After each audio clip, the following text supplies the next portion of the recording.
Ayun mga par, good morning po sa inyo lahat. Isang panibagong araw naman tayo ngayon. Ngayong araw ay Biyernes. So yun, happy weekend mga par, mga idol. Ingat kayo palagi kung saan kayo naroon. So yun galing tayo sa nag-jogging tayo. Katatapos na natin mag-jogging. Siguro naka 45 minutes na tayo panitakbo. Kaya dumaan muna ako dito mga par sa park. Yun ang ganda ng view natin mga par. Merong playground dyan Mamayang hapon marami dito tao ng mga bata kasi dyan sila naglalaro. Alright, ang ganda ng view mga par. So yun, grabe pawis ko mga par, kaya dito muna tayo sa park. Merong dito gamit pang gym pero hindi kompleto dito. Pero kahit pa paano makapag exercise tayo. Ganito, upo ka lang, ganyan. Tapos bubuhatin mo to para sa muscle at siyempre sa tummy, pampatigas. So kailangan dalawang kamay. Hawak lang natin yung cellphone na yung mga paro. So meron yung mga gamit dito. 6 na ayan pangalawa niyan. Tapos bubuhatin mo yung sarili mo dyan.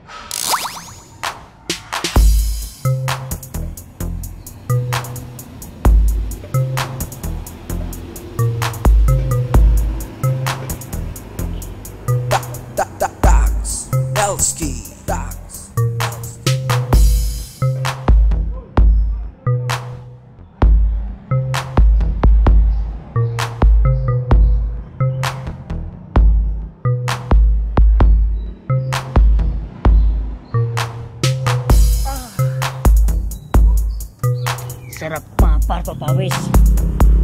20 sheet muna tayo. Tapos lalabitin tayo dyan. Bubuhatin natin yung sarili natin para tumigas yung ating tummy. Alright.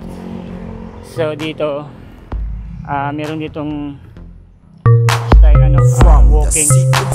Ayun naman paro. Yan, ganun yung paa nyo lang. Yan, lakad lang kayo. May dalawang kasing dito sa ilalim, may dalawang pedal, so para lang kayo naglalakad. Alright.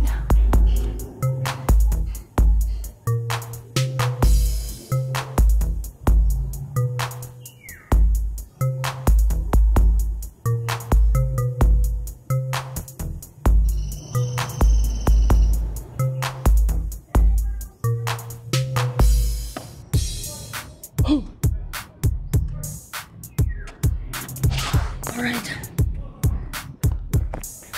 Sarap magpapawis mga par. So yan, tapos na tayo maglambitin tayo, pag-exercise na rin tayo. So uwiin tayo mga par, at siyempre habang pauwi tayo, jogging tayo. Ganda ng puno So bago tayo matapos mag video mga par, kasi nga pagkatapos na natin mag-jogging, kukuha tayo ng video na full blast, yung bilisan natin pagtakbo. Ilapag lang natin yung camera. Dito natin ilapag muna yung camera mga par. Ilagay natin dito sa pinto ng sasakyan. Doon tayo mag-umpisa. Kung saan may sasakyan sa likod, doon tayo magtakbo mabilis pabalik. Full blast tayo.